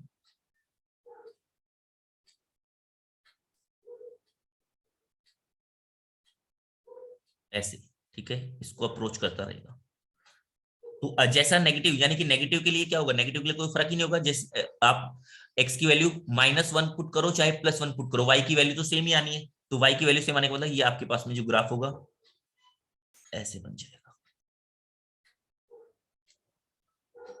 ठीक है। ये आपने बोला ये y एक्सिस था, ये y एक्सिस, ये आपने बोला x एक्सिस है। तो इसमें अगर मैं बोलूं डोमेन कितनी होगी, डोमेन ऑफ फंक्शन, तो वो कितनी हो जाएगी, डोमेन का मतलब कि ऑल रियल नंबर, या आप ऐसे कह दो -∞ से 0 ओपन, ठीक है, यूनियन 0 से इनफाइनाइट, या आप इस चीज को ऐसे भी बोल सकते हो कि आपने ऑल रियल नंबर में से 0 को हटा दिया, इसकी वैल्यू 0 नहीं हो सकती, डिवाइड बाय 0 नहीं हो सकता है, डोमेन में 0 नहीं आएगा। ओके तो रेंज क्या आ रही है, रेंज जो फंक्शन की आ रही है वो आपके पास आ रही है कि 0 से लेकर इनफाइनाइट तक वैल्यू जा रही है। आप ऐसे बोल सकते हो कि इस चीज को आप ऐसे भी बोल सकते हो आर पॉजिटिव, या फिर इसे ऐसे बोलो 0 से लेकर के इनफाइनाइट। ओके कोई रूट आ रहा है, नहीं, एक्स एक्सिस को टच ही नहीं कर रहा है तो रूट कैसे आएगा, रूट नन। एसिम्प्टोट्स है इसके, हाँ दो एसिम्प्टोट्स है, ठीक है, इसके तो दो एसिम्प्टोट्स है।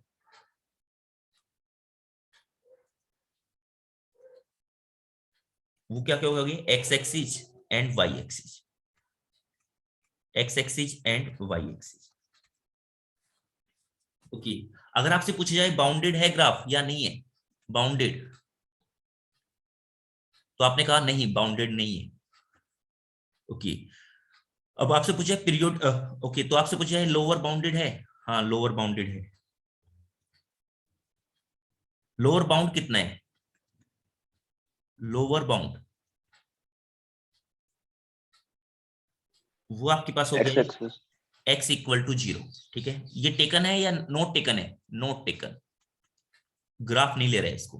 ओके पीरियोडिक है, ये पीरियोडिक है, बोलोगे ये ग्राफ अपने आप को रिपीट कर रहा है, नहीं ग्राफ अपने आप को रिपीट नहीं कर रहा है, पीरियोडिक नो। यहां तक की बातें बोलोगे, क्लियर हुई सभी को।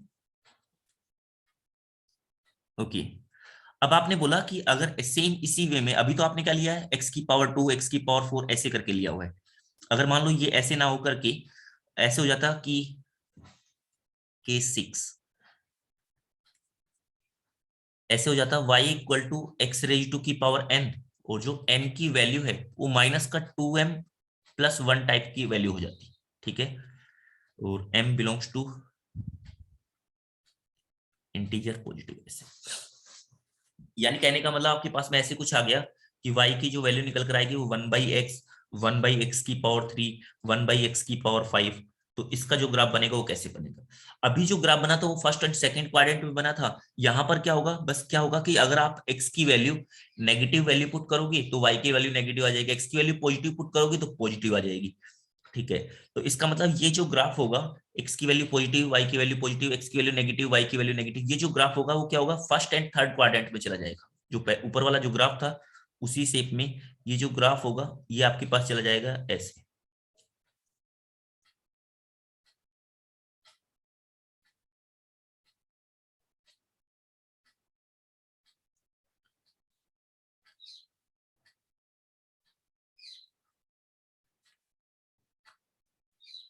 ये डॉट डॉट कर लिया, इसका मतलब ये ऐसे इसे अप्रोच करता रहेगा। ओके, यहां तक की बातें सभी को क्लियर हुई होगी। नेक्स्ट देखा आपने केस 7।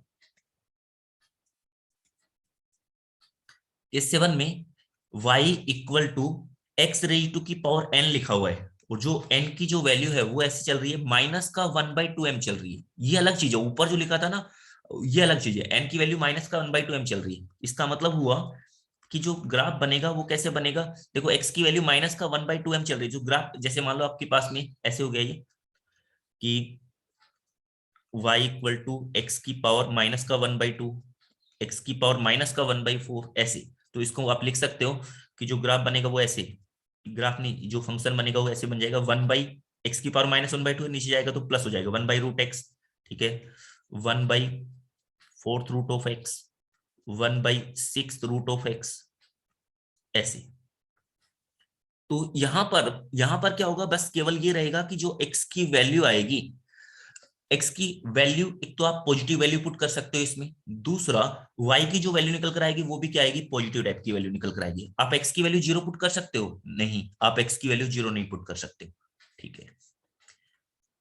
y की वैल्यू 0 आ सकती है? नहीं, y की वैल्यू भी 0 नहीं आ सकती है, ठीक है। तो आपने कहा जो ग्राफ बनेगा वो कुछ इसी टाइप से बन जाएगा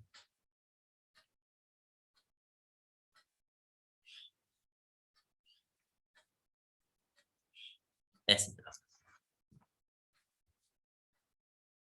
और यहां पर ये तो स्क्वायर रूट टाइप से था, अगर मान लो क्यूब रूट टाइप से हो जाए तब केस 8, तो उसमें नेगेटिव भी आ जाए, उसमें क्या होगा आपके पास नेगेटिव भी आ जाएगा। y equal to x raise to की पावर n, n की वैल्यू माइनस का 1/2m प्लस 1, और m belongs to integer positive है। तो यहाँ पर जो y की वैल्यू आएगी वो आपके पास क्या आ जाएगी, ऐसे आ जाएगी जैसे कि अभी तो स्क्वायर रूट आ रहा था, यहाँ पर क्या आ जाएगा, क्यूब रूट टाइप से ऐसे। तो इसमें नेगेटिव वैल्यू पुट कर सकते हो? हाँ पुट कर सकते हैं। y की वैल्यू जैसे 1/ यहाँ पर हो गया कि 5th√x ऐसे, 7th√x ऐसे करके। तो इसका जो ग्राफ बनेगा वो क्या बन जाएगा, फर्स्ट और फोर्थ क्वाड्रेंट में बनेगा सर। इसका फर्स्ट एंड थर्ड क्वाड्रेंट में ऐसी शेप जो है कुछ इस टाइप की शेप होगी। पर x की वैल्यू तो नेगेटिव पुट नहीं कर सकते ना हम, इसमें पुट कर फोर्थ में सकते हो ना आना बच्चे, इसमें ये देखो स्क्वायर रूट नहीं लिखा हुआ है, क्यूब रूट लिखा हुआ है। तो आप x की वैल्यू नेगेटिव पुट कर सकते हो इसमें, जैसे आपने कहा कि x की वैल्यू आपने माइनस का 27 ऐसे पुट कर दिया, तो ये y की जो वैल्यू निकल कर आ जाएगी वो क्या आ जाएगी, y की जो वैल्यू निकल कर आ जाएगी ये नीचे से आएगा माइनस का 3, तो माइनस का ऐसे 3, y की वैल्यू भी नेगेटिव, x की वैल्यू नेगेटिव तो y की वैल्यू भी नेगेटिव। ओके, नेक्स्ट ग्राफ देखोगे, ये कौन सा पॉइंट था हमारा, ये पॉइंट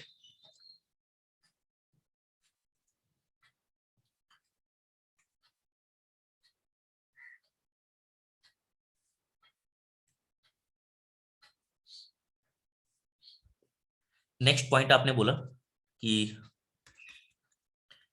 एक्सपोनेंशियल जो भी पॉइंट हो, एक्सपोनेंशियल फंक्शन जो है उनका ग्राफ। एक्सपोनेंशियल फंक्शन का मतलब हो गया जो a रेज टू की पावर x टाइप से लिखा होता है, तो a रेज टू की power x, e raise to की पावर x, वो सारे, ठीक है।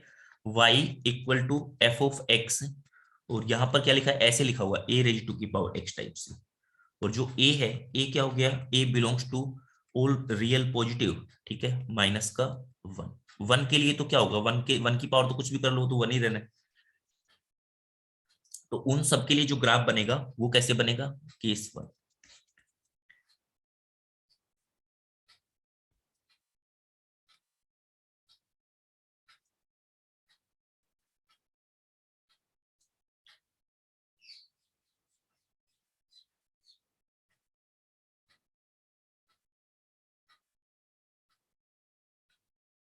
ऐसे ये इसको अप्रोच करेगा, ठीक है, इसे कट नहीं करेगा। जब आपने x की वैल्यू 0 पुट की तो y की वैल्यू क्या आएगी, 1 आएगी। इसकी शेप कुछ ऐसे होगी।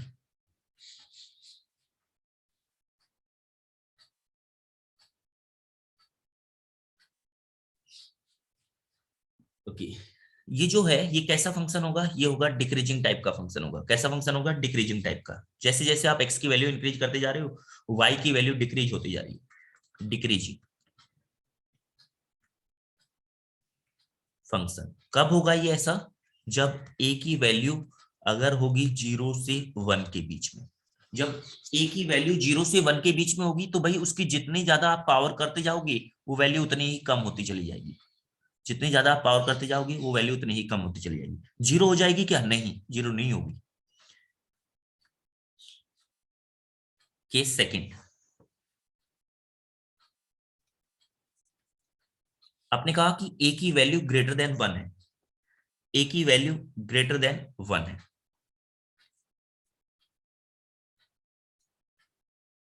अगर a की वैल्यू ग्रेटर देन 1 है तो उस वाले केस में ये उल्टा हो जाएगा, ऐसे इंक्रीजिंग टाइप का हो जाएगा। यहां पर x की वैल्यू 0, y की वैल्यू क्या आएगी, 1 ही आएगी। इंक्रीजिंग टाइप का फंक्शन बन जाएगा।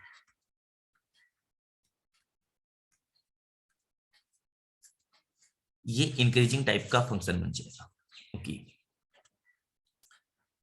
अब अगर मैं दो ग्राफ को एक साथ लेके आऊं, जैसे मैंने कहा कि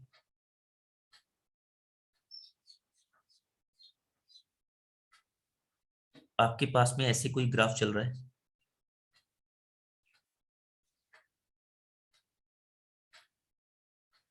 ये जैसे मैंने कहा ये 2 रेज टू की पावर x का ग्राफ है। ओके,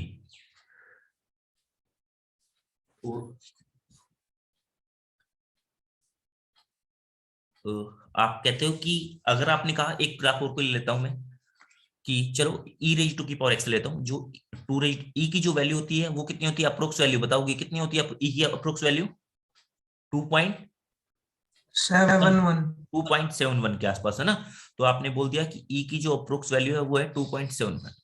तो e रेज टू की पावर x का ग्राफ बना रहा हूं मैं, 2 से ज्यादा है उसकी वैल्यू। तो भाई देखो, जैसे उसकी वैल्यू 1 से ऊपर होगी तो ग्राफ क्या करने लगेगा, इसको लीड करने लगेगा।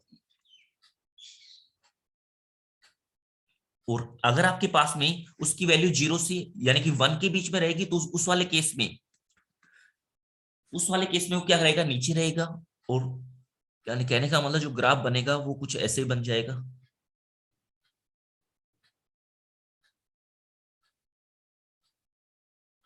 ये क्या बन जाएगा, 3 रेज, या फिर 2 कह दो, 3 कह दो, या फिर e रेज टू की पावर x बोल दो, ऐसे आपके पास चला जाएगा। नेक्स्ट बोला आपने,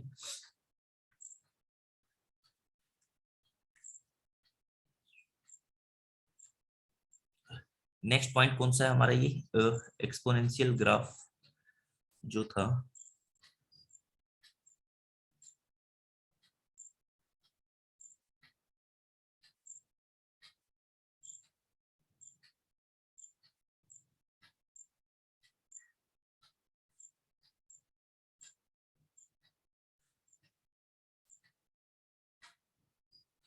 ये सेकेंड,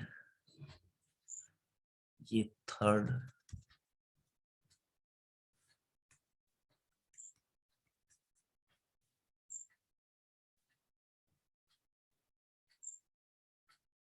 ये फोर्थ, सर होमवर्क बता दो।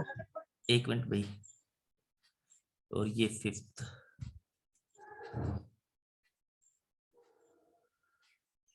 तो ये हमने एक्सपोनेंशियल ग्राफ जो है यहाँ तक कर लिया है 5th पॉइंट तक, ठीक है। तो यहाँ तक की बातें एक बार मुझे बताओगे, सभी को क्लियर होगी ना यहाँ तक की बातें?